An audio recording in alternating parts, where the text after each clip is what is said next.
Bonjour à tous, bienvenue sur Télé sur Air, bienvenue dans le Zaptic. Bonjour Maïté, comment ça va? Bonjour Philippe, ça va, aujourd'hui j'ai rien à dire. T'as rien à dire, c'est un miracle. Aujourd'hui nous recevons Fabrice Roussel. Alors Fabrice Roussel, bonjour. Bonjour. Vous êtes maire de La Chapelle-sur-Erdre, premier vice-président de Nantes Métropole, patron du PS 44 du Parti Socialiste de Loire-Atlantique. Vous êtes également calé en économie, on a découvert ça, puisque vous êtes professeur d'économie et de commerce avant de faire de la politique. Vous avez été prof dans un lycée professionnel à Ancenis. Exact. C'est bien ça. Vous avez fait toutes vos études à Nantes, comme on dit, vous êtes un enfant du pays. Vous êtes le père de 3 enfants. J'ai tout dit jusqu'à présent. Tout va bien. Alors, une dernière petite chose, vous fêtiez votre anniversaire il y a un mois tout juste. Ouais. Vous êtes né le 11 avril 73. Je laisse aux gens le soin de calculer. Ça se dit pas ça. Pour une femme, ça se dit pas. Et vous êtes également fan de jogging et de lecture. Quand j'ai le temps, oui. C'est ça, le dernier bouquin que vous avez lu? Je suis sur la biographie de Jean Moulin. De Jean Moulin. Pas intéressant s'il en est. Et vous postez sur Facebook des photos de votre périple sur les bords de l'Erdre quand vous courez. Oui, c'était parce que c'était le premier de l'année et je voulais marquer cet événement. Il y en a eu d'autres depuis. D'accord. On en reparlera, mais vous nous direz si vous arrivez toujours à courir le long de l'Erdre, sur les rives de l'Erdre, sans problème. en suivant l'Erdre. Alors je disais, vous êtes donc le patron du Parti Socialiste ici en Loire-Atlantique. Alors on va parler un peu du PS, Fabrice Roussel. Tout va bien au PS en ce moment? Écoutez, nous sommes en plein débat démocratique, Oui. puisque vous le savez, nous sommes dans le cadre du congrès de Poitiers, qui évidemment à la fois définira la ligne politique du Parti Socialiste et puis renouvellera les instances. Donc en ce moment, il y a beaucoup de réunions de sections, donc c'est un débat qui se passe bien et moi j'espère tout simplement intense, un peu quand même. qui est intense et j'espère évidemment que de ce débat, on en sortira une position du parti claire pour évidemment accompagner le gouvernement de François Hollande et de Manuel Valls. Vous avez choisi votre camp, vous, Fabrice Roussel, vous êtes plutôt sur la motion A? Oui, j'ai choisi ce camp-là parce que je pense qu'il est important tout d'abord d'afficher que nous sommes dans un soutien à l'action gouvernementale, que les choses soient claires. Là aussi, après, évidemment, c'est ce qu'a fait Jean-Christophe Cambadélis depuis qu'il est le premier secrétaire du Parti Socialiste depuis 1 an à peu près. Il faut qu'il y ait un dialogue constructif. Et j'ai jugé que depuis qu'il est le premier secrétaire, il a agi en responsabilité et aussi il a fait en sorte que les positions du parti puissent être dites au gouvernement pour évidemment peser dans les décisions qui ont été prises. Je crois que ça a été fait sur 3-4 sujets. Et donc dans ce sens-là, il me paraissait légitime de soutenir son action. Alors certains disent effectivement que c'est la motion du gouvernement. C'est la motion Cambadélis, Valls et Roux. C'est en tout cas la motion qui dit que le gouvernement ne peut pas réussir s'il n'a pas évidemment autour de lui un parti socialiste mobilisé. Donc c'est dans ce sens-là. C'est peut-être interprété comme ça, mais en tout cas, c'est dans ce sens-là que moi, je soutiens cette motion. Comment ça se passe avec Philippe Grosvalet, qui, lui, pour le coup, ne soutient pas la politique, visiblement, du gouvernement, si on part dans ce sens-là. Lui, il choisit la motion de Karine Berger, ce qu'on appelle la fabrique, quel beau nom. C'est un peu bucolique. Dans son histoire, Philippe n'a pas toujours choisi les motions dites majoritaires, puisqu'il faudra attendre le vote des militants. Donc, on a appris ici, dans cette fédération, à pouvoir porter à un moment donné des positions différentes par rapport aux enjeux nationaux, mais avec la volonté quand même de travailler collectivement et d'être utile au territoire. Donc chacun a sa position et c'est bien légitime, c'est le débat démocratique. Évidemment, il n'y a pas de souci dans la relation avec Philippe par rapport à ça. Vous savez très bien qu'on sort d'une élection départementale où je pense qu'on a pu voir que à la fois l'action du conseil départemental et évidemment le soutien qu'apportait le Parti Socialiste dans le cadre de la campagne était sans faille tout ça. Oui. C'était pas simple quand même, enfin. C'était pas simple, mais en tout cas, il n'y a pas eu une feuille de papier entre ce que pouvait dire le Conseil, l'équipe autour de Philippe Grosvalet et la Fédération du Parti Socialiste de Loire-Atlantique. On est à l'unisson là-dessus. Oui, parce que l'enjeu, c'est de répondre aux attentes des habitants de Loire-Atlantique, de répondre aux attentes des Français. Donc il y a ce débat au sein du parti légitime. Mais voilà, après, il faut que ça soit utile et il faut qu'on se retrousse les manches par rapport aux enjeux et vous savez, notamment la priorité de l'emploi. Donc, je pense que après le débat, tout le monde aura cette responsabilité, en tout cas ici dans cette fédération. Dans cette fédération, en tout cas. J'espère au niveau national, bien entendu. Les sympathisants, enfin les militants socialistes auront à se prononcer le 21 mai. Oui, les militants votent sur les textes d'orientation voilà, sur ces 4 motions. Le 21 mai, puis ensuite ils désignent le premier secrétaire ou la première secrétaire nationale, et puis au mois de juin, les représentants dans les fédérations et dans les sections. Qu'est-ce qui va se passer si la motion A est battue? Manuel Valls reste à la tête quand même Je crois que les choses sont claires. Ce n'est pas le score des motions au moment du congrès qui va faire ou défaire un gouvernement.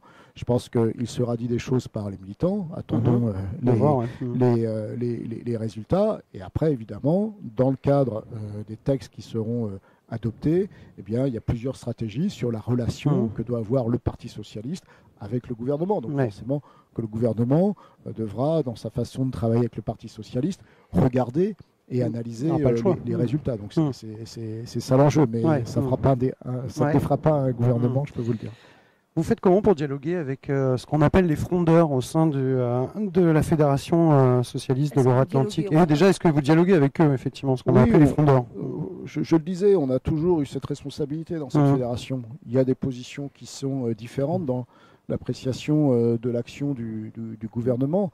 Mais nous, on l'a vu dans les dernières élections, vous n'avez pas pu voir quel candidat du Parti socialiste était frondeur, qui était celui qui était plutôt sur une position. Donc voilà, on travaille à un niveau départemental, on essaye d'être rassemblés le plus possible, parce que c'est évidemment notre responsabilité, et à travers les instances de mon parti, je suis en permanence en dialogue avec les frondeurs. Il y a pas de forcément ça reste peut-être une richesse aussi, les frondeurs, finalement. Au sein d'un parti, c'est aussi quelque chose d'important. Les expressions, elles sont libres au sein du parti. Moi, ce que je souhaite simplement, c'est que le fonctionnement soit clair. Et évidemment, et c'est le rôle du Parti socialiste, il doit organiser les débats, il doit prendre des positions. Une fois que les positions ont été prises, il faut aussi de la solidarité. Voilà, donc j'espère simplement qu'à travers le congrès, on retrouvera cette solidarité. D'accord pour le débat, mais ensuite solidarité. Parce que je pense que les citoyens attendent ça aussi. Ils veulent y voir une ligne claire. Donc il faut qu'il y ait le débat, bien entendu, mais une fois qu'il y a le débat, il faut qu'il y ait cette solidarité. Et donc c'est à la fois au sein du Parti socialiste que ça s'organise. Et je le dis, Jean-Christophe Cambadélis a fait des choses depuis un an pour que ça puisse se faire. Ça doit aussi se faire au sein du groupe socialiste à l'Assemblée nationale, pour que on ne voit pas quand même cette image de désordre au sein du Parti socialiste et au sein du groupe. Je crois que c'est ça quand même l'enjeu, de se montrer rassemblé après le débat. Ce qui pêche un peu pour ce qu'on appelle les frondeurs, finalement, c'est le volet social qui manque au fameux pacte de responsabilité. Finalement, c'est parti de là un petit peu. Ils disent que le gouvernement ne fait pas assez de social. Et d'ailleurs, une question dans la foulée, est-ce que Manuel Valls est de droite? Voilà. Je crois que par son parcours, par ses engagements, on peut pas dire ça. Manuel Valls est un homme engagé à gauche. Vous l'avez vu dans l'action locale lorsqu'il était maire d'Evry. Vous le voyez avec les grandes priorités qu'il porte pour son gouvernement, qui sont pour moi dans la lignée de ce qui a été engagé avec Jean-Marc Ayrault, et évidemment avec François Hollande. Donc je crois que c'est un faux débat. Je crois que le débat qui traverse le Parti socialiste, c'est de se dire qu'on a évidemment travaillé sur le redressement de notre économie française, parce qu'on considère que c'est l'élément essentiel pour retrouver une croissance en termes d'emploi. On a travaillé sur le redressement des comptes publics, parce qu'on considérait que c'était indispensable. Je crois qu'au sein du Parti socialiste, nous sommes très majoritaires à être d'accord sur ces priorités, avec évidemment le souci que tout cela se fasse dans la justice sociale. Donc on peut avoir des éléments d'appréciation peut-être un peu différents sur ce qu'on entend par justice sociale, mais je le dis, à travers les éléments de réforme fiscale qui ont eu lieu depuis 3 ans, maintenant, à travers les actions qui ont été faites pour protéger ceux qui ont les revenus les plus démunis, je crois que le gouvernement de Jean-Marc Ayrault, le gouvernement de Manuel Valls ont eu ce souci.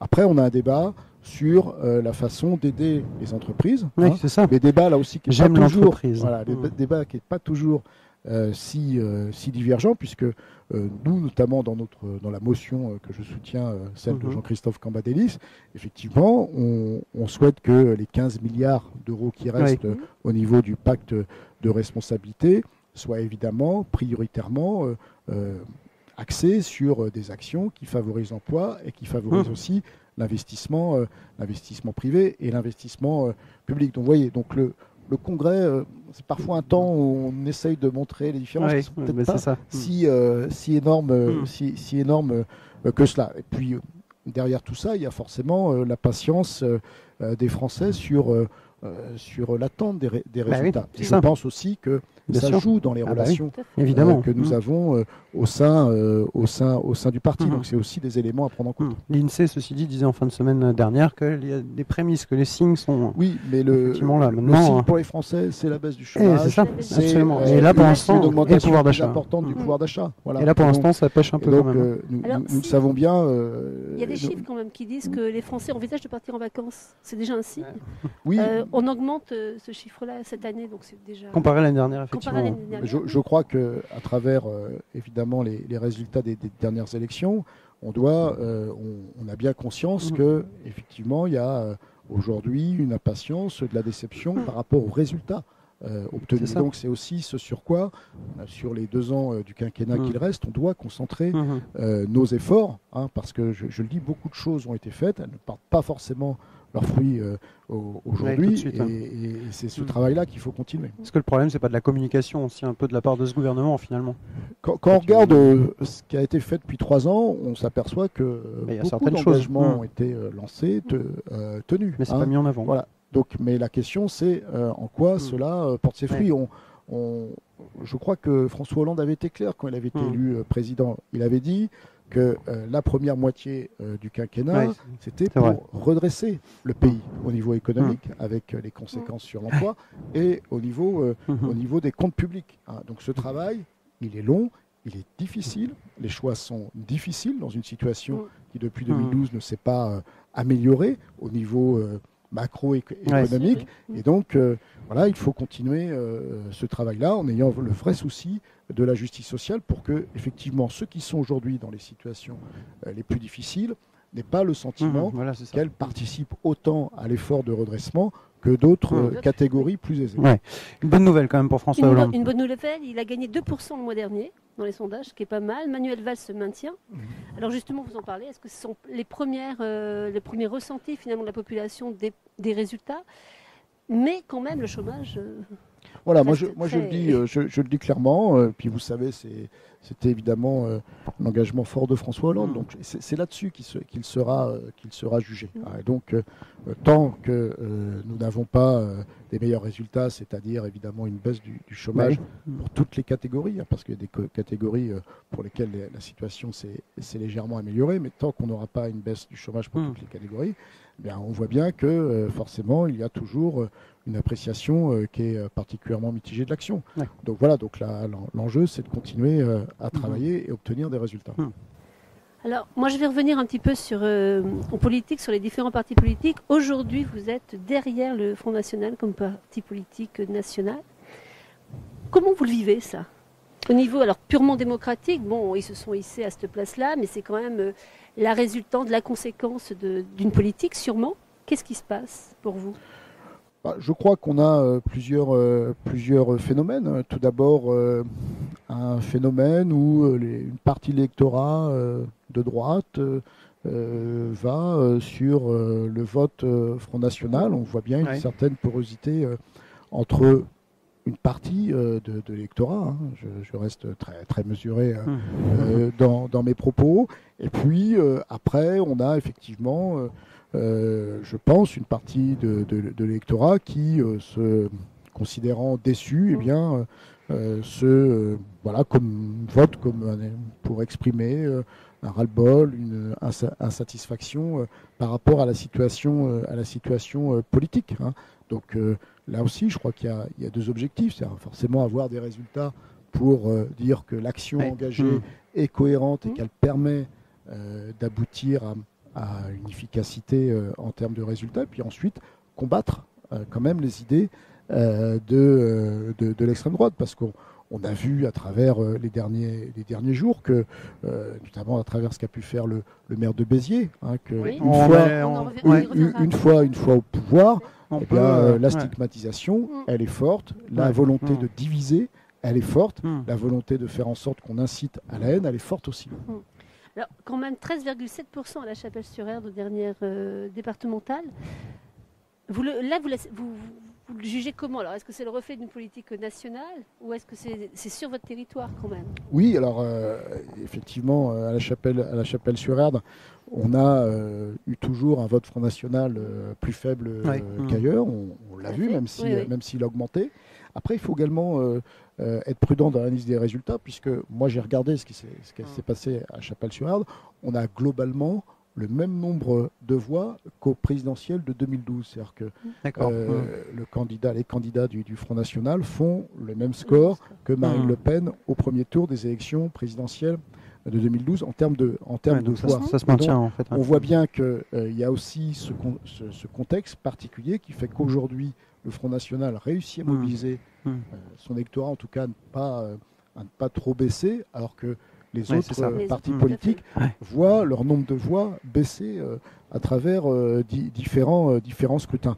Alors après, l'enjeu, il est national, mais il est aussi local. Et donc moi, mon combat sur la Chapelle-sur-Erdre, c'est de montrer que pour qu'une ville soit agréable à vivre, pour que chacun puisse s'épanouir, on a besoin d'échanger, de se rencontrer. Il ne faut pas se stigmatiser les uns les autres. Et donc c'est aussi une action du quotidien, parce que vous savez, il y a aussi des gens à la Chapelle qui ne se connaissent pas forcément, qui peuvent avoir des a priori, et donc on doit faire ce travail-là aussi. Donc c'est aussi une responsabilité locale. Vous n'auriez pas quelqu'un à présenter à Marine Le Pen, puisque son père veut qu'elle change de nom en fait et qu'elle se marie très vite. Vous pensez quoi de ce spectacle au Front National entre le père et la fille? Moi, je crois que c'est évidemment la poursuite de la volonté de Marine Le Pen et de son équipe de dédiaboliser le Front National. Je crois qu'il faut y voir que cela, et que les paroles du père sont évidemment gênantes. Ça fait 30 ans qu'il a les 40 ans qu'il a les mêmes phrases. Il y a quand même la volonté de Marine Le Pen d'être présente fortement en 2017, et donc elle pense qu'elle doit faire des choix par rapport à ça. Mais je le dis, le fond est le même. Bien entendu, on retrouve toujours ces idées de rejet, de haine, de stigmatisation de population. Donc que ce soit le père ou la fille, c'est la même base, le même fond. Je pense qu'il n'y a pas beaucoup d'écart entre les deux, mais il y a un discours qui est différent, et il faut par contre être très vigilant par rapport à ce discours-là et continuer de le combattre, bien entendu. Moi, j'ai juste une question. J'ai l'impression que au contraire, ça installe Marine Le Pen beaucoup mieux, dans la mesure où elle montre ce qu'elle peut faire contre son père symboliquement. D'abord, c'est énorme. Donc, est-ce qu'elle ne s'assoit pas beaucoup plus sur sa position? Moi, je crois que c'est une stratégie par rapport à 2017. Après, on verra ce que ça donne en termes d'appréciation de cette stratégie. Mais moi, mon rôle, c'est pas d'analyser une stratégie de la présidente du Front National, c'est de combattre les idées. Bien entendu, je pense que c'est ça pour moi l'enjeu essentiel, parce que certains électeurs votent par dépit, par désarroi pour le Front National, et c'est à ces électeurs-là qu'il faut s'adresser pour dire ce qu'est vraiment le Front National. On le voit à travers certaines actions aujourd'hui qui sont engagées, et de dire que c'est pas ça. L'esprit républicain, c'est pas ça. La France ne s'est pas construite comme ça, elle ne s'est pas développée comme ça, elle s'est toujours développée sur des valeurs de liberté, d'égalité, de fraternité qui seraient mises en danger si le Front National arrivait au pouvoir. C'est triste de voter par désarroi quand même. Oui, mais vous le savez, il y a des votes de colère, et donc c'est aussi des votes qu'il faut entendre, qu'il faut bien entendu. Sûr, ils sont nombreux quand même, et qui comptent de toute façon. Évidemment, vous parliez de Robert Ménard il y a quelques minutes. Vous en pensez quoi, vous, de ce fichage ethnique? Un petit sondage sorti ce week-end où précise que 55% des Français sont pour le fichage ethnique. Mais contre la façon de faire de Robert Ménard. Alors, c'est toujours le problème. Mais... Je crois que, moi je suis évidemment particulièrement choqué quand même par ces méthodes. Je ne m'imagine pas en tant que maire classer des chapelains selon leur catégorie. Mais combien de musulmans il y a à la chapelle? Les chapelains, quand on est maire, tout citoyen doit être mis sur un pied d'égalité. Tout citoyen doit être considéré comme un citoyen. Et donc on n'a pas à dire celui-là est un tel, celui-là est parce que un son autre prénom, tel, parce que voilà. Et donc je pense que c'est des actes particulièrement dangereux qui n'ont qu'un but: diviser les habitants et aussi rejeter la faute aux autres. Et j'estime que quand on est responsable politique, il faut assumer ses responsabilités. Moi, je considère que c'est jamais la faute de l'autre. Il faut assumer ses responsabilités. Et donc, je pense que c'est évidemment particulièrement dangereux pour la démocratie, mais aussi pour la République. Alors ce matin, Robert Ménard a écrit une lettre à l'ensemble des députés. Peut-être qu'un jour vous en serez, vous nous direz ça plus tard. Une lettre demandant est-ce qu'il y a une loi sur le fichage ethnique, comme il peut y avoir aux États-Unis ou dans d'autres pays. Voilà, c'était pour l'information. Il avance, il demande une loi maintenant. Oui, qui encadrerait. Qui encadrerait le fichage ethnique en France. Donc on va voir la réaction des députés. Un autre sujet qui a fait polémique la semaine dernière et cette semaine un petit peu encore, c'est la retraite chapeau de l'ancien PDG Philippe Varin, de l'ancien PDG de Peugeot. On va rappeler effectivement qu'il a quitté le groupe en début 2014. Alors à ce moment-là, il pouvait prétendre à une retraite dite chapeau de 21 millions d'euros. Il y avait renoncé parce qu'effectivement il y avait déjà une polémique qui était née à l'époque. Et la semaine dernière, on apprend que finalement, Monsieur Varin refait sortir la retraite du chapeau finalement et il va pouvoir toucher 299 000 euros bruts par an. Alors c'est légal puisque c'est contractuel. Il faut savoir que Peugeot a changé un peu les règles début 2014 comme par hasard. Donc c'est légal puisque contractuel, mais est-ce que c'est moral ? Moi, je crois que dans un moment où on demande beaucoup d'efforts aux salariés, bien entendu, surtout dans des groupes quand même qui sont largement confrontés à l'économie internationale, je pense que c'est particulièrement indécent. Et donc, il faut de la morale en politique, il faut aussi de la morale en économie. Il faut surtout que les législateurs renforcent, à mon avis, la loi cette loi en faisant en sorte que tout cela soit évidemment beaucoup plus contraint que ça ne l'est aujourd'hui. Voilà, on est dans une situation difficile, je le disais, il faut de la solidarité, il faut que évidemment les dirigeants s'inscrivent dans cette solidarité. Ça paraît logique. Et puis une cacophonie un petit peu quand même au gouvernement sur ce sujet, puisque tout de suite Stéphane Le Foll, porte-parole du gouvernement, réagit, juge ça inacceptable, moralement répréhensible, etc. Et puis on a Emmanuel Macron qui arrive et puis qui lui apporte tout son soutien à Philippe Varin et dit que c'est tout à fait légal et logique puisque contractuel. C'est quand même un peu bizarre d'avoir deux sons de cloche, quoi. C'est-à-dire qu'il y a Emmanuel Macron qui dit ce qui aujourd'hui se passe et je crois qu'il y a Stéphane Le Foll qui incarne ce que nous voulons faire. Donc c'est aussi maintenant aux parlementaires de s'en saisir parce qu'on voit bien que si la loi n'encadre pas mieux cela, nous serons toujours face à de tels actes parce qu'il y a toujours évidemment des discussions au plus haut niveau sur ces questions-là. Donc moi je ne pense pas que la question de la retraite chapeau et donc notamment du niveau et un quelconque impact sur la performance de l'entreprise. Je ne pense pas. Et donc si pour être plus clair, si cette retraite est évidemment revenue à un niveau beaucoup plus bas, je pense que ça ne changera rien pour l'entreprise. Donc voilà, donc c'est pour ça qu'aujourd'hui, on doit analyser ça de façon économique et évidemment de façon aussi morale. Mais il faut qu'il y ait un texte qui soit évidemment plus contraignant là-dessus. Surtout qu'il n'a pas eu des résultats tout à fait exceptionnels en tant que PDG de Peugeot non plus, quoi. Donc, mais c'est ça le problème. Voilà, donc c'est ça sur le sujet sur lequel on doit avancer. De pas être dans l'industrie et d'être... Non, c'est peut-être ça que vous auriez dû faire en fait. Je suis bien, je suis. Ça ou député. On va s'intéresser maintenant à la métropole. Fabrice Roussel, métropole nantaise, dont vous êtes le premier vice-président. Alors, on y va. En charge de la proximité, du dialogue citoyen, de la coopération métropolitaine, du tourisme, des équipements culturels d'intérêt métropolitain. Ça fait quand même beaucoup de choses. Vous arrivez à tout faire? Oui, j'arrive à tout faire. Proximité, dialogue citoyen, c'est à peu près la même chose. C'est un mandat, une responsabilité que j'avais au cours du précédent mandat. C'est évidemment particulièrement important, vous le savez. Nous souhaitons faire en sorte que les habitants de la métropole s'approprient plus le projet métropolitain, soit encore plus en proximité avec la métropole. Beaucoup de choses ont été faites au cours du précédent mandat, avec ce qu'on a mis en place depuis maintenant 1 an avec le grand débat sur la Loire, avec aussi la concertation que nous engageons sur la révision du plan local d'urbanisme métropolitain. Nous souhaitons encore plus fortement associer les habitants. Donc c'est pour moi évidemment une délégation particulièrement intéressante et motivante. Les coopérations métropolitaines, parce que c'est l'enjeu notamment essentiellement du Grand Ouest. Nous avons besoin de peser, à la fois en France mais aussi en Europe, avec la recherche de complémentarité et de renforcement des réseaux au sein des grandes agglos de l'Ouest, et puis également tout ce qui concerne le tourisme, parce qu'il y a un enjeu économique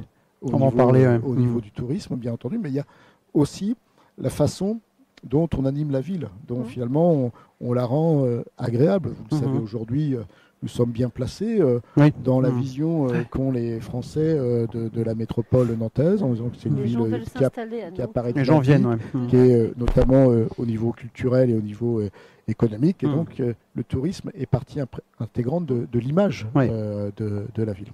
Donc ça fait, ce sont des dossiers particulièrement intéressants, qui prennent du temps évidemment, mais qui sont qui sont très complémentaires aussi, puisque on est vraiment du local à déjà un réseau du Grand Ouest. Nantes Métropole, vous le disiez, 24 communes, 3300 agents, plus de 600 000 habitants, un budget d'un montant d'1 milliard d'euros à peu près, je crois que c'est ça, pour 2015. C'est ça. Tu avais une question sur ce qui est un peu incompréhensible là, pour le coup. Culturel d'intérêt métropolitain. C'est quand même lourd ça comme phrase. Moi j'ai cherché le Zénith. Oui. Le Zénith l'était déjà. Oui, alors qu'est-ce qu'il y a d'autre? Parce que justement, j'ai cherché les grandes salles. Qu'est-ce qu'il y a d'autre? Par exemple, le château des Ducs de Bretagne était propriété de la ville de Nantes. Il devient propriété de Nantes Métropole. Dans un souci de cohérence, puisque je suis, au niveau du tourisme, vous le savez, je suis le président du voyage à Nantes. Et donc, le voyage à Nantes gère par exemple le château des Ducs de Bretagne. Et gère aussi les machines de Lille, par exemple, qui là sont évidemment déjà un site métropolitain via une délégation. Donc là, c'est une question de cohérence. C'est par exemple aussi le musée des Beaux-Arts. C'est toujours en travaux. Oui, qui est toujours en travaux. C'est le musée Jules Verne. Voilà, c'est le musée. Le Dauvray, c'est le conseil départemental. Mais c'est le muséum d'histoire naturelle également. Voilà, tous les équipements qui finalement avaient un rayonnement qui allait au-delà de Nantes. Et on le voit notamment à la fois en termes du nombre de visiteurs et aussi de provenance des visiteurs.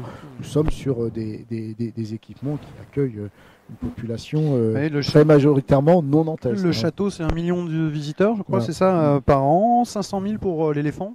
Voilà, c'est ça, un peu plus, mais avec le carrousel et si on compte le carrousel, etc., c'est plus pour le site. Oui, au niveau mondial. Et je le dis aussi, ça a un intérêt pour les habitants de la métropole, c'est-à-dire qu'avant il y avait des tarifs nantais et hors Nantes.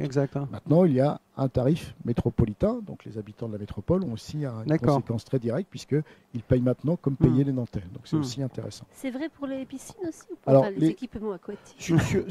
Sur les autres équipements, on lance une réflexion pour voir si effectivement il peut y avoir des tarifs métropolitains, parce que c'est aussi une attente des habitants qui finalement se déplacent d'une commune à l'autre et qui se disent, après tout, pourquoi pas payer comme les Nantais ou comme les autres habitants des autres communes. Voilà. Alors c'est un travail qui est un petit peu plus long parce qu'à la fois les maires souhaitent garder la gestion d'équipements qui sont quand même plutôt de proximité. On n'est pas sur les fréquentations du château des équipements que j'ai cités.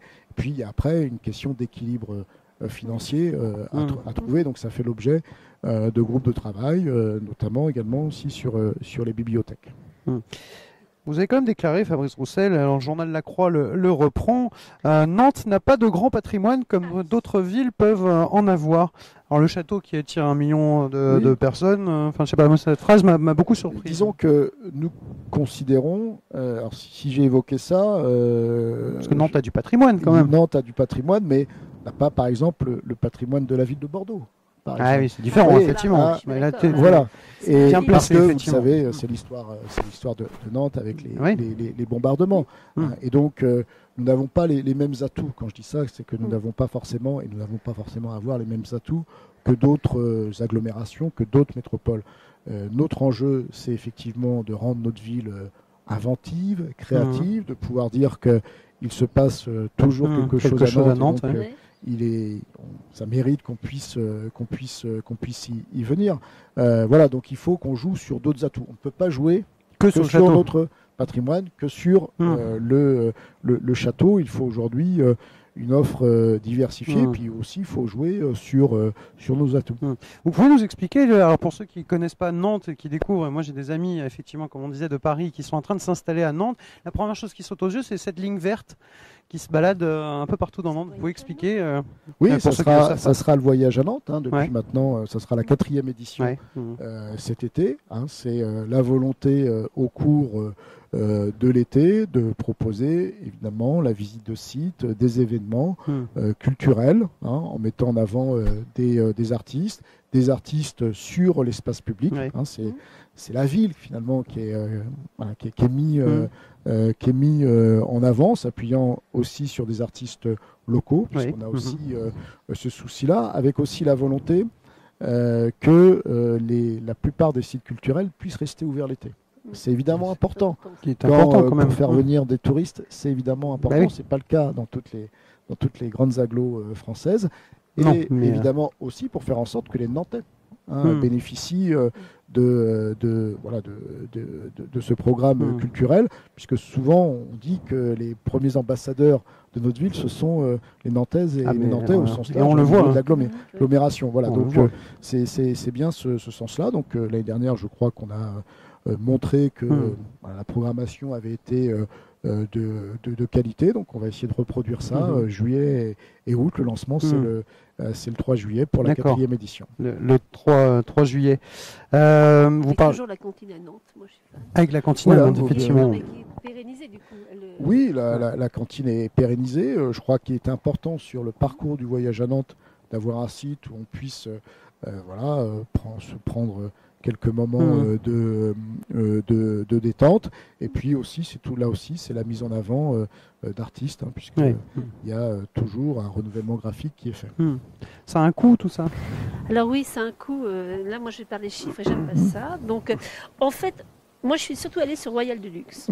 Royal Deluxe, c'est une subvention de 3,7 millions sur 3-4 ans. Donc Royal Deluxe, on va rappeler juste, c'est la compagnie qui gère le... Voilà, c'est ça. Voilà. Et là, j'ai un souci, mais c'est pas moi, c'est la chambre des comptes en fait qui a dit une lecture par sondage des dossiers et communiqués de presse permet de constater que le nom de la ville de Nantes n'est pas systématiquement cité sur les dossiers. En gros, le Royal Deluxe ne met uniquement que le siège de Royal Deluxe ne met pas Nantes en valeur et ne met pas la présence de la ville de Nantes là-dedans. Et or, il touche combien? Il touche plus de 3 millions d'euros. 3,7 millions. Ça paraît quand même pas mal. De la ville de Nantes. Et pendant ce temps, des petits théâtres, depuis une dizaine d'années, ont fermé à Nantes, faute de subventions. Alors, est-ce que ça, c'est de la politique culturelle pour tous? Moi, je crois pas. Moi, je crois, alors, c'est la politique culturelle de la ville de Nantes. De la ville de Nantes, là, c'est pas Nantes Métropole pour le coup, c'est la ville de Nantes. Que ce soit clair, mais bien entendu, mais je pense que, depuis maintenant plusieurs années, il y a quand même toujours eu ce souci, on le voit d'ailleurs à travers ce qui est fait notamment depuis un an, ce souci quand même à soutenir la culture de proximité. Je ne pense pas qu'on puisse dire que la ville de Nantes n'a pas soutenu cette culture de proximité. Elle a peut-être été amenée à faire des choix à un moment donné, mais que globalement, les budgets culturels ont été maintenus. Après, je pense qu'il ne faut pas comparer les choses, parce que on est sur des actions complètement différentes.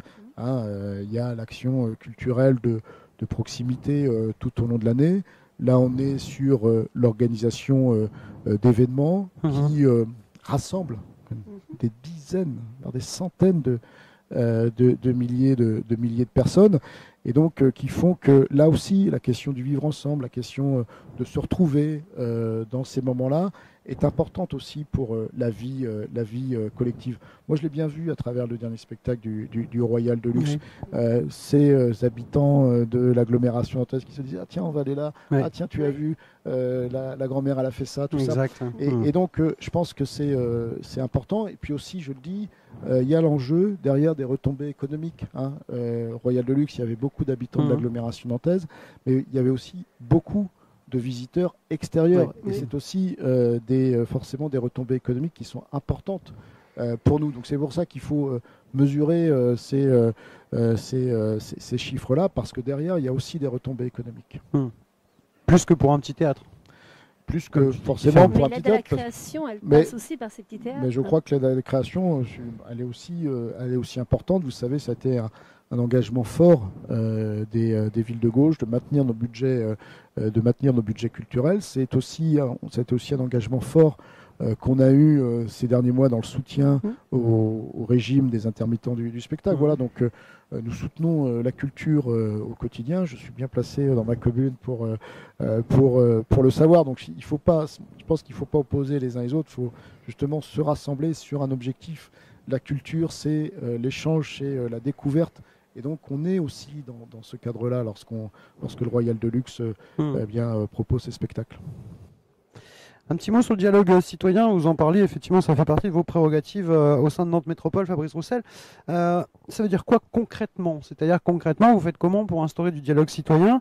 Et est-ce que c'est pas une simple formule et un peu de poudre aux yeux? Parce que dialogue citoyen, ça fait bien de dire ça, mais alors qu'est-ce que c'est quoi? Alors, il faut voir le dialogue citoyen à deux niveaux. Il y a tout d'abord ce qui se passe dans les 24 communes, mais qui relèvent des compétences de Nantes Métropole. Donc là, nous travaillons avec les maires, avec les pôles de proximité, pour faire en sorte que sur les projets qui ont lieu dans les communes, il y ait la possibilité donnée aux citoyens la parole, de se positionner, de donner leur avis, de construire leur projet. Je le dis, nous le faisons toujours en accord avec les maires. D'accord. Puisque ce sont eux qui sont responsables de l'aménagement de leur commune. Et donc, ce qui se passe sur les projets des communes qui concernent les compétences en métropole sont validés par les maires. Et donc, ça, c'est la première étape. Deuxième étape, nous le savons, il y a des projets d'ampleur, des projets importants pour l'avenir du territoire. J'ai parlé l'avenir de la façon dont on s'approprie la Loire. J'ai parlé de l'avenir également du plan local d'urbanisme métropolitain. Donc là, nous sommes plutôt en force de proposition sur des dispositifs qui, après, vont aussi pouvoir avoir lieu dans les communes. Mais c'est la métropole qui propose ce temps d'échange parce que ça nous paraît important que les habitants puissent évidemment s'exprimer et donner leur avis sur ces sujets. Ça n'a pas trop mal marché d'ailleurs sur la Loire. Oui, la Loire, ça fonctionne bien. On a aujourd'hui plusieurs centaines de contributions, on a plusieurs dizaines de cahiers d'acteurs. On organise un grand événement citoyen à la fin mai, donc je pense qu'il va sortir beaucoup de propositions. Nous aurons évidemment à les répertorier, certainement les classer aussi dans le temps, forcément. Expliquer pourquoi nous pourrions ne pas retenir certaines propositions, et puis aussi donner une suite, parce que je pense que le débat sur la Loire était finalement un sujet assez intime. On a tous un rapport avec la Loire, et donc je pense qu'il est intéressant de continuer ce temps d'échange sur ce sujet-là. Vous êtes maire de La Chapelle-sur-Erdre, on l'a dit, Fabrice Roussel, réélu l'année dernière, en 2014. C'est votre second mandat. C'est bien ça. Alors c'est une population de un peu plus de 17 850 habitants, c'est ça. Une population assez jeune, comme tu dis. Je crois que c'est un tiers de moins de 20 ans. Oui, on doit être un petit peu moins aujourd'hui. C'est pas mal quand même. Oui, c'est une ville qui reste jeune. Qui reste jeune, hein. C'est ça, c'est ce que on ressent effectivement. Tu voulais glisser un petit mot sur la proximité. Philippe a dit tout à l'heure toutes vos occupations. Vous êtes maire de La Chapelle, effectivement, et vous êtes un enfant du pays. Vous tutoyez, les vieux que vous rencontrez au marché, vous tutoient tous pratiquement. Oui, pratiquement. Mais les nouveaux habitants, vous les connaissez ou pas? Est-ce que vous avez le temps de les connaître d'ailleurs?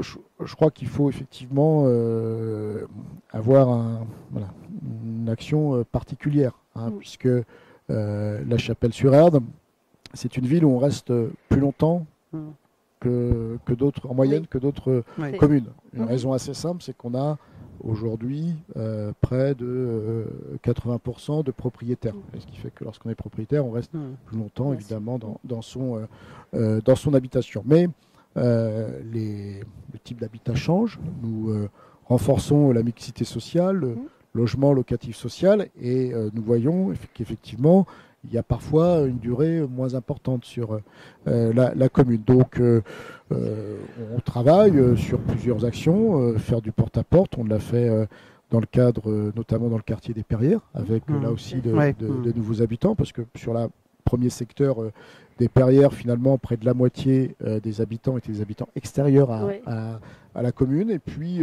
à chaque sortie du magazine, vous voyez, on choisit un quartier et on va distribuer ce magazine. Et puis tous les ans, on accueille les nouveaux chapelains.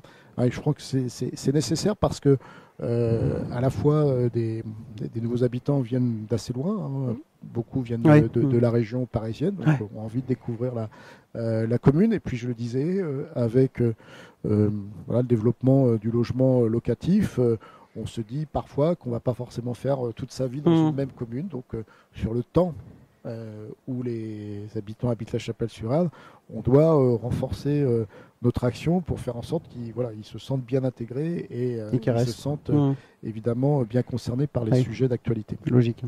Alors, les Perrières, justement, vous en parliez, 1000 logements, donc 350 locatifs sociaux. Vous dites quoi, vos chapelains? On a entendu dans les rencontres, dans les enquêtes qu'on a pu faire. Vous dites quoi aux chapelains qui disent que vous avez transféré des habitants de Malakoff aux Perrières? Vous avez dû l'entendre en plus cette fois. Oui, je l'ai entendu dans la campagne électorale. Ça m'a particulièrement choqué parce que je pense qu'on doit avoir une responsabilité quand on est élu. Et donc, on doit prendre les choses avec mesure là aussi. Moi, je dis une chose très simple. Nous avons diversifié l'habitat pour répondre aux besoins des habitants. Et aussi des habitants de La Chapelle-sur-Erdre. Je le dis, puisque nous avons aujourd'hui 400 demandes de logements locatifs sociaux qui émanent d'habitants de La Chapelle-sur-Erdre. De La Chapelle, d'accord. Vous voyez, donc vous le savez aujourd'hui, je pense que tout le monde doit tenir un discours responsable par rapport à ça. Vous le savez aujourd'hui, des personnes vieillissent, des jeunes, nous avons développé l'emploi sur la commune, donc des jeunes veulent venir travailler à Chapelle-sur-Erdre et veulent y habiter. Ils ne sont pas forcément en couple, ils n'ont pas forcément les moyens d'être propriétaires. Vous le savez aussi, il y a des gens qui sont dans des situations avec des revenus modestes. Il y a des séparations. Et donc finalement, moi, mon travail en tant que maire, c'est de trouver des solutions de logement et de les trouver sur ma commune. Parce que je suis persuadé que, un, c'est mon rôle de répondre aux besoins et que, deux, évidemment, je pense que cette mixité sociale, je pense que ces différents échanges qu'on doit organiser avec toutes les populations est aussi bénéfique pour la qualité de vie sur ma commune. Après qu'il y ait des habitants d'autres communes qui viennent, eh bien c'est tant mieux. Je crois qu'il n'y a pas de frontière entre nos communes. Et donc nous avons aussi, vous savez, c'est le sens de la loi, à faire en sorte que la mixité sociale elle soit plus largement répandue. Il faut lutter contre les quartiers parfois vus comme des ghettos. Voilà, et donc on doit évidemment là aussi agir en responsabilité. D'accord. Alors, juste encore mixité sociale, avec nos informations à TV sur Erdre, nous ont dit que vous alliez peut-être former un clic avec Orvaux. Oui, on travaille sur un centre local d'information et de coordination qui a lieu finalement de conseil, d'accompagnement sur les questions de maintien à domicile pour les personnes âgées, bien entendu, de différents services. Donc nous nous sommes rapprochés de la commune d'Orvaux, puisque nous avions fait déjà un petit tour sur les autres communes et nous n'avions pas trouvé d'opportunité de rattachement. Il y avait des contacts avec la communauté de communes d'Ardégève il y a quelques années, mais ils souhaitaient rester au sein de cette entité. Nous avions regardé du côté du canton de Carquefou, mais là aussi, on n'a pas réussi à trouver un fonctionnement satisfaisant, parce que nous, on fait déjà beaucoup de choses là-dessus. Donc forcément, on ne peut pas avoir un service qui serait amoindri, pas être au rabais, ça ne serait pas compris. Et donc, comme Orvaux souhaitait quitter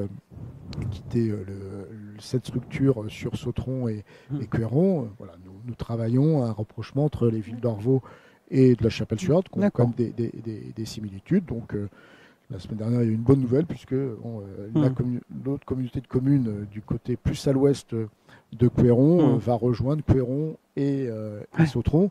Donc il ne reste que la Chapelle et Orvaux qui ne sont pas dans un clic. Donc maintenant, j'attends évidemment le feu vert du conseil départemental pour avancer sur ce dossier. Donc nos informations étaient bonnes.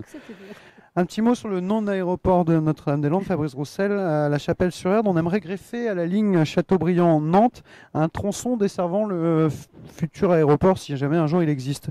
Au niveau de la gare la Chapelle-Centre, a priori. Alors ça permettrait de relier la gare de Nantes au futur aéroport en une demi-heure à peu près. Pour l'instant, avec vos habitants, c'est un peu compliqué, ça passe pas vraiment. Les différentes alternatives de tracés qui ont été proposées pour la traversée ou le contournement du bourg de la Chapelle-sur-Erde, ça passe pas, quoi. Il y a de la controverse, ils sont pas vraiment d'accord, les habitants, a priori. On avait travaillé sur plusieurs alternatives. Oui. Après, qu'elle passe pas, on verra. Nous n'en sommes pas c'est pas finalisé, mais rendu là. Voilà, je le dis, pour moi les choses sont très claires. Cette ligne, évidemment importante pour l'aéroport du Grand Ouest, puisque ça sera un moyen de desservir par ligne ferroviaire l'aéroport, et donc c'est évidemment important, puisque après sur d'autres liaisons, nous sommes sur des échéances encore plus lointaines. Et puis il y a un grand intérêt pour les chapelains, c'est le doublement de la fréquence entre la Chapelle-Centre et le centre de Nantes. Et là aussi, ma responsabilité. Quand je suis maire, on me demande, monsieur le maire, il faut plus de transport collectif. Donc là, j'ai une opportunité d'avoir plus de transport collectif sur ma commune avec un doublement de fréquence. Et c'est pas neutre un doublement de fréquence, évidemment. Et donc, moi, mon travail, plutôt que de me dire « Oh, c'est compliqué », c'est d'essayer de trouver la meilleure solution. Le meilleur tracé. Évidemment, en prenant en compte puisque vous faites du dialogue citoyen, des riverains, bien entendu, et qu'on n'accepte pas tout et n'importe comment.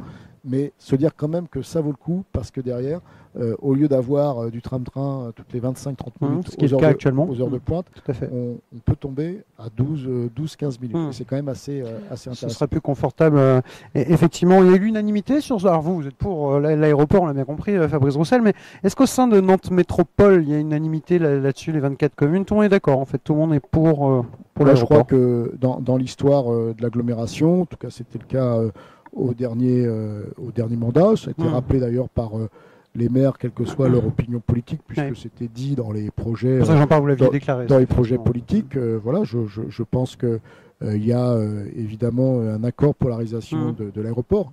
Parce qu'il y a un enjeu pour nous de développement économique et donc la question de l'emploi sur notre territoire. Nous considérons qu'il faut toujours être bien relié, bien connecté, si on veut faire en sorte qu'il y ait le développement de l'emploi sur notre territoire.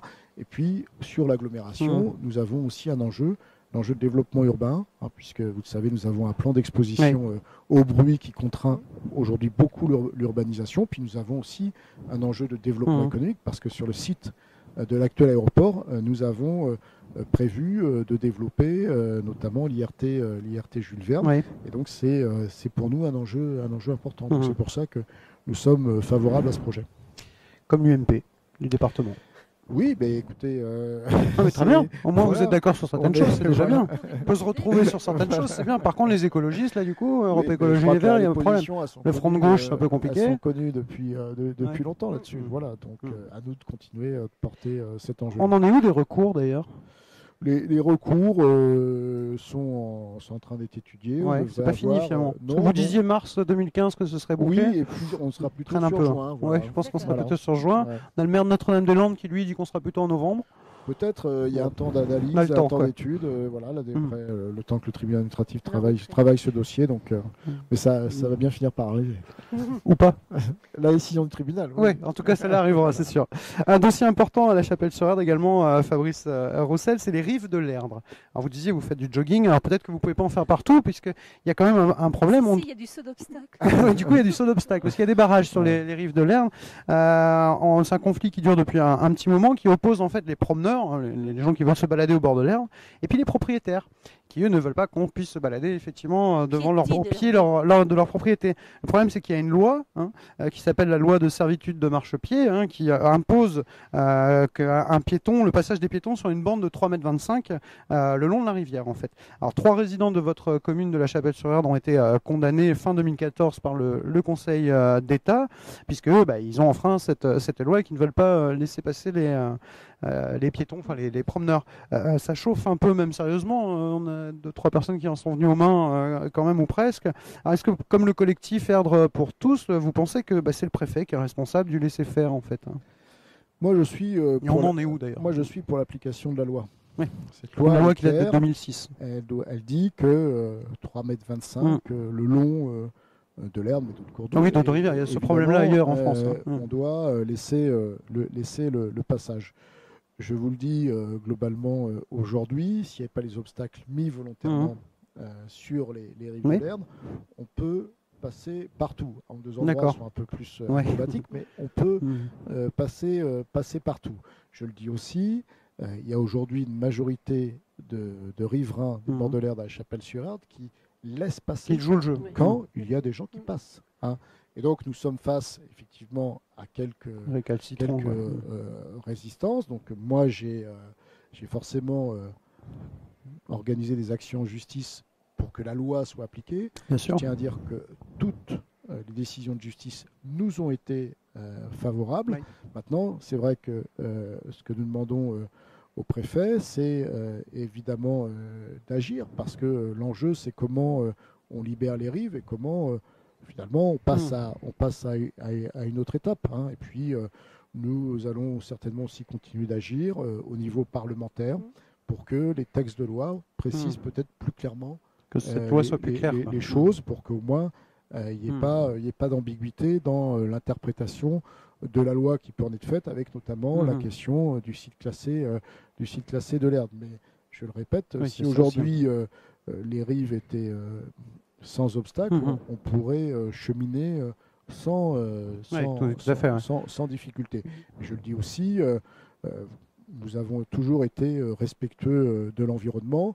On le voit avec le sentier public de la Gâcherie. Je pense qu'on ne peut pas critiquer les citoyens qui empruntent ce sentier en disant qu'ils dégradent l'environnement.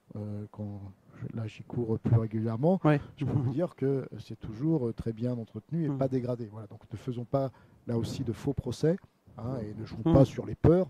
Là aussi, il y a un texte de loi, il doit être appliqué. Je l'ai rappelé également au nouveau préfet. Alors l'application de la loi, elle fait défaut aussi sur Notre-Dame-des-Landes? Oui. Les zadistes qui vont construire quand même. Là on apprend aujourd'hui qu'ils construisent une maison maintenant. Donc qu'est-ce qu'on fait là? Pas de permis de construire. Je le dis plus simplement possible. L'état de droit, ça existe. Voilà. Et donc, que fait le préfet alors? Il y a des décisions de justice. Alors il y a un dossier. Vous le savez, avec l'aéroport qui n'a pas été simple en termes de sécurité publique, tout n'est pas terminé. Non. Les travaux non plus ne commencent pas demain. Donc on est sur aussi des enjeux de temps qui doivent être appréhendés. Mais il n'y a rien de pire que de faire en sorte que l'état de droit ne s'applique pas, parce que derrière c'est une question de crédibilité de l'action politique. Il y a des lois votées par les parlementaires. Il y a des décisions qui ont été prises, il y a des dossiers d'intérêt public, il y a des décisions de justice qui sont favorables. il faut bien finir un jour par avancer. Bien sûr. C'est peut-être plus simple pour le préfet, ceci dit, de faire respecter la loi avec 3 propriétaires à la Chapelle-sur-Erdre qu'avec des dizaines et des dizaines de zadistes. Vous lui poserez la question. Mais ceci dit, là, sur cette histoire des rives de l'Erdre, là-dessus, vous êtes avec François de Rugy, Michel Ménard, Hervé Bochet, Catherine Touchefeu, etc. Vous êtes tous ensemble là-dessus pour le même. Donc il y a un paquet d'élus quand même qui défendent cette rive de l'Erdre.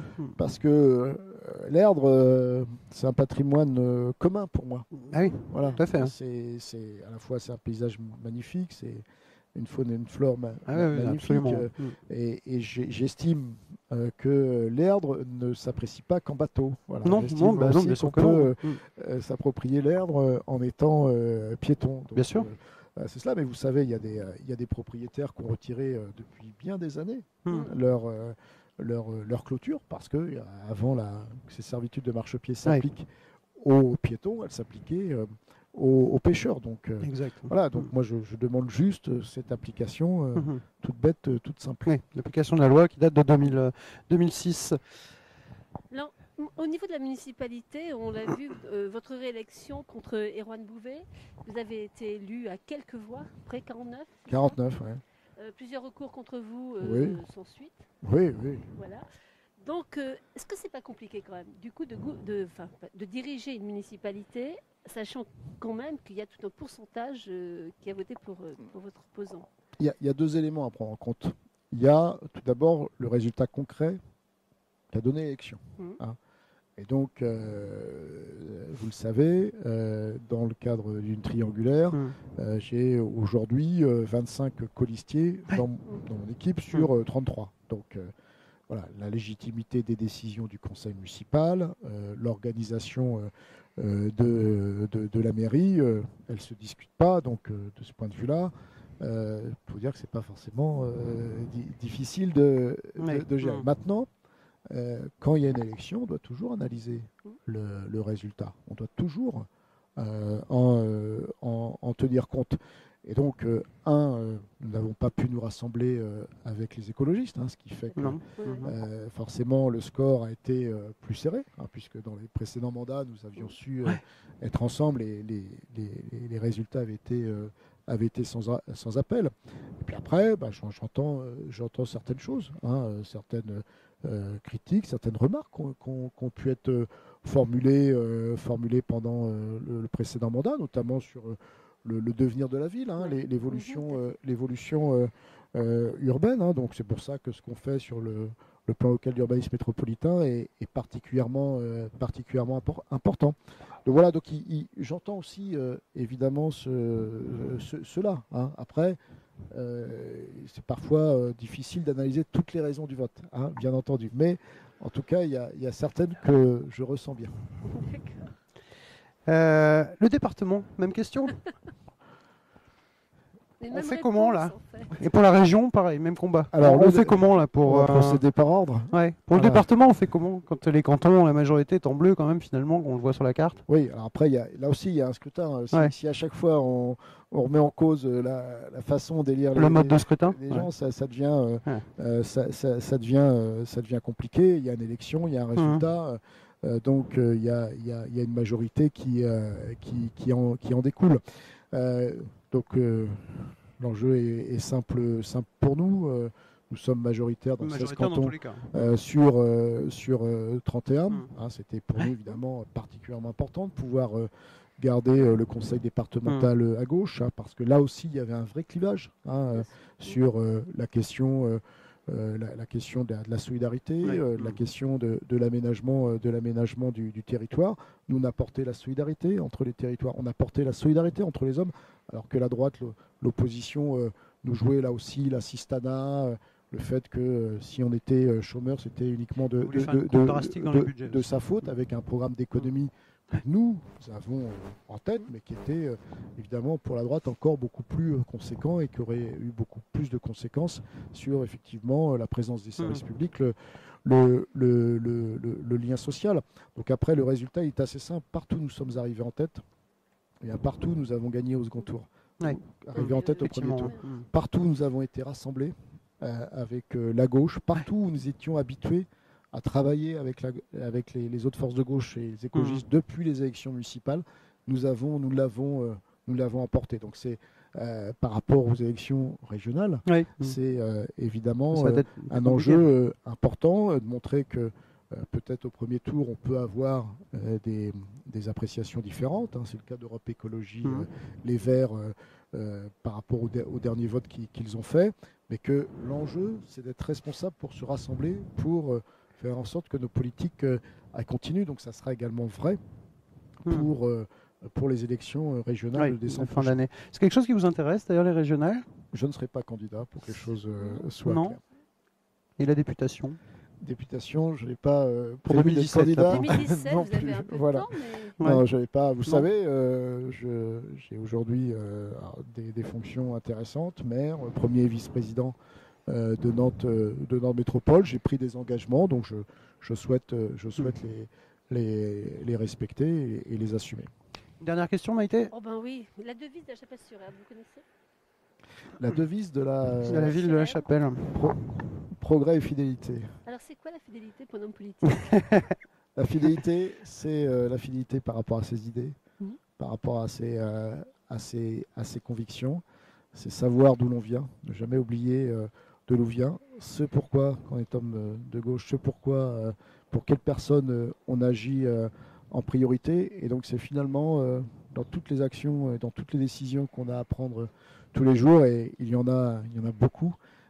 Évidemment, c'est toujours se poser ces bonnes questions en se disant, est-ce que j'agis évidemment pour l'intérêt général, parce que c'est notre rôle, nous sommes élus, mais j'agis pour la solidarité, pour faire en sorte que ceux aujourd'hui qui ont plus de difficultés puissent être aidés, accompagnés, pas stigmatisés, comme on a vu à travers certains sujets de l'entretien. C'est ça pour moi la fidélité. Puis comme la Chapelle, c'est progrès et fidélité. Progrès et fidélité. Voilà, ça va très bien ensemble. Vous pensez parfois à votre prédécesseur, M. Potiron, qui vous a quand même amené là. Vous étiez son dauphin, on disait.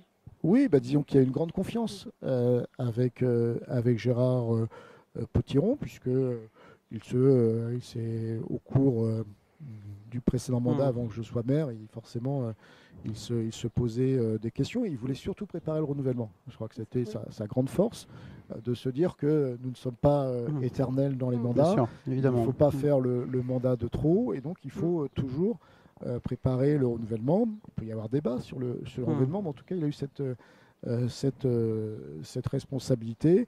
Il m'a aussi bien accompagné sur le souci d'une bonne gestion de la ville, parce que sans une bonne gestion, on ne peut pas forcément faire beaucoup de choses. Donc voilà, j'essaye de garder cela.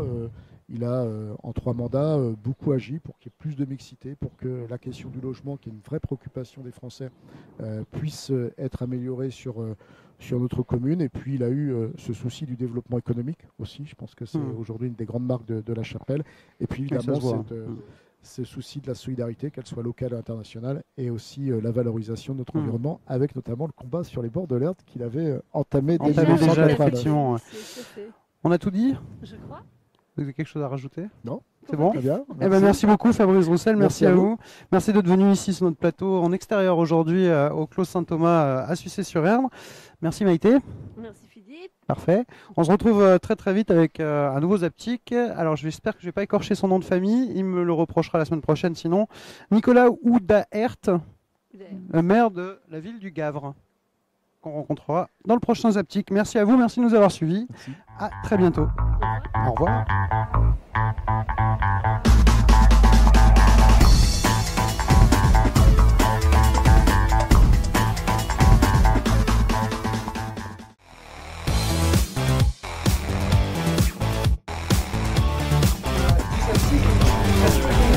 D'art contemporain. Donc c'est un lieu qui a plusieurs missions. La première c'était ici on a plus de